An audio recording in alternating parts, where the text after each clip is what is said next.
Ça fait très longtemps, ça fait plus d'un mois maintenant que j'ai pas fait de vidéo. Premièrement parce que en fait j'ai eu un problème avec ma caméra, je l'ai cassée en tournant une vidéo, la dernière avec Elodie. J'avais plus de place sur ma mémoire, j'ai voulu prendre mon appareil, il est tombé sur l'objectif, il s'est cassé, impossible de le rallumer. Du coup j'ai dû attendre que ma meilleure amie arrive. Donc elle est venue pour 3 semaines, elle est repartie il y a 2 jours et elle m'a ramené un nouvel appareil photo et en fait j'étais en pleine réflexion. Moi je suis quelqu'un qui se remet tout le temps en question, tout ça, je suis en train de me dire je continue ou pas ma chaîne YouTube, est-ce que c'est intéressant ou pas, machin. Mais bon, je dois avouer que j'aime trop faire des vidéos, j'aime trop parler, ça me manque. Donc du coup là je suis à l'aéroport. Je suis à Rio et là dans 40 minutes on embarque. Je vais à Istanbul, donc je fais une première escale à Casablanca et puis après j'arrive à Istanbul à 22h10 le 25 mars, on est le 24. Alors ma vidéo d'aujourd'hui, en fait là, maintenant tout de suite, à l'instant T, je suis en train de repenser quand j'étais à l'aéroport de Londres pour revenir à Santiago. C'était ma première vidéo, je l'avais appelée le tour du monde mes peurs. Et en fait là je voulais faire une genre de bilan, plutôt un bilan de mes émotions, tu vois, sur les 8 mois. Après je ferai un autre bilan un peu plus pratique, combien j'ai dépensé, qu'est-ce que j'ai appris, tout ça. Mais là j'avais envie de te parler sur le moment tout de suite, ce que je ressentais. En fait tu vois, quand je ferme les yeux et que je me revois là, je me revois après avoir quitté ma famille et toutes les peurs qui commençaient à monter en moi, et quand je vois tout ce que j'ai parcouru, j'ai limite le tournis, le vertige. Et c'est marrant, mais tu vois, en termes d'émotion, là tout de suite, j'ai plus du tout aucune peur.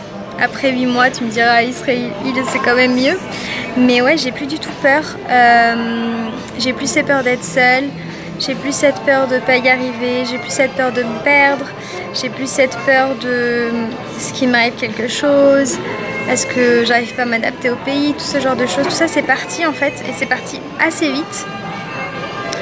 Tu vois, ça fait 8 mois que je suis en Amérique latine.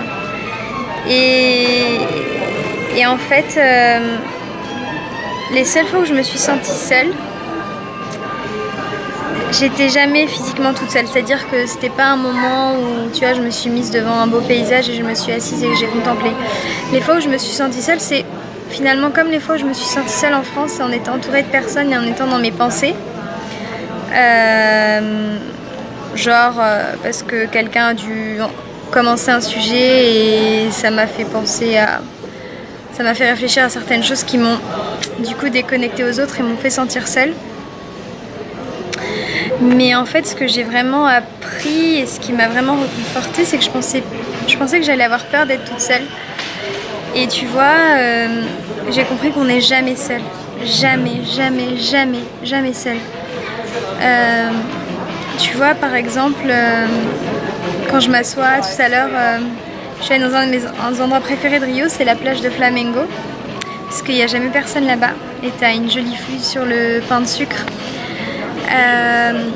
Tu vois, je me suis assise, il n'y avait personne autour de moi. Enfin, genre à 50 mètres, il y avait une genre de piste cyclable où tu avais des gens qui passaient.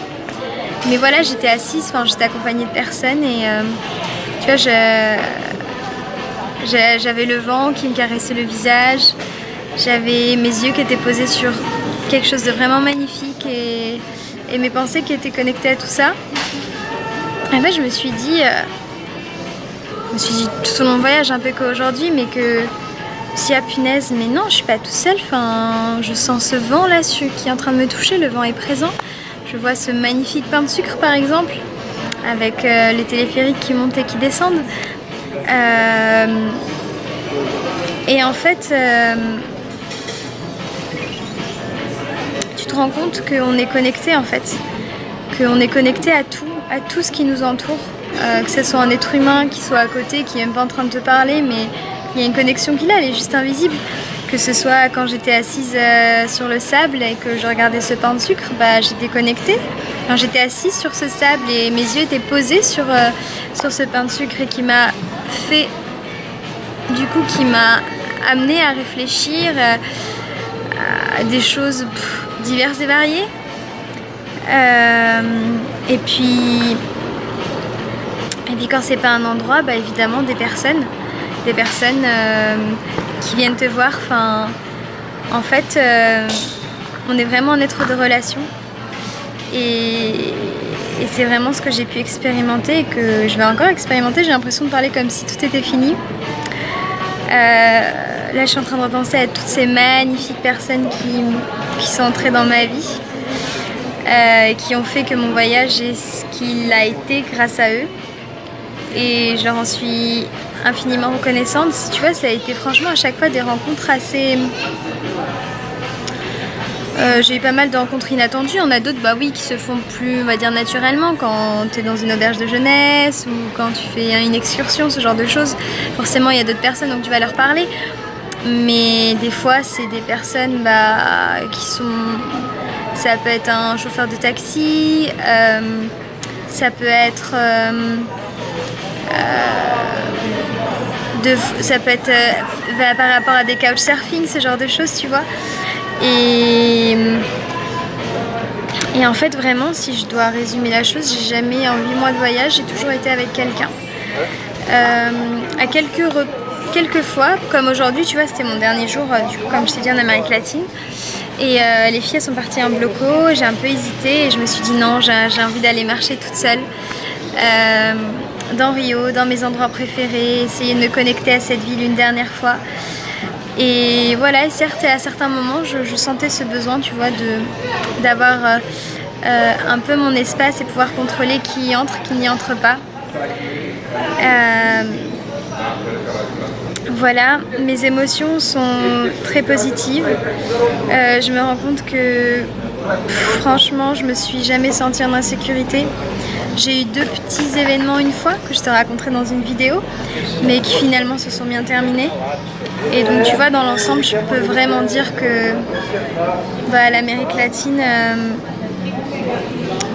c'est pas aussi dangereux qu'on nous présente dans les médias ou notre entourage ou les représentations européennes qu'on peut avoir.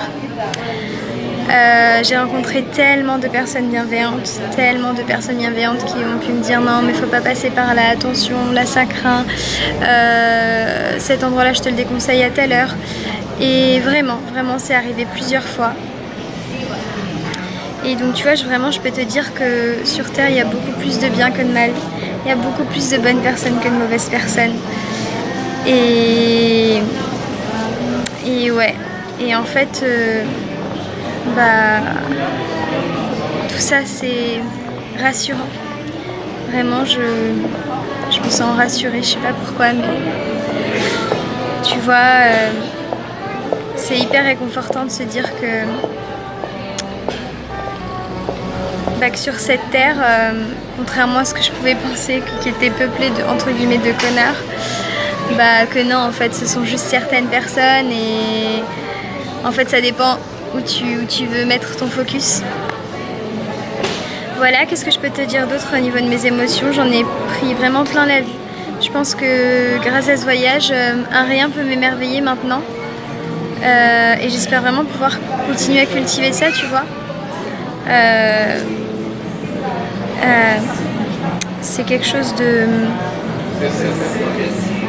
tellement bien et qui te permet en 2 secondes de te sentir mieux, d'être heureux, tout simplement. Voilà, je suis un peu triste, c'est vrai, je vais pas mentir,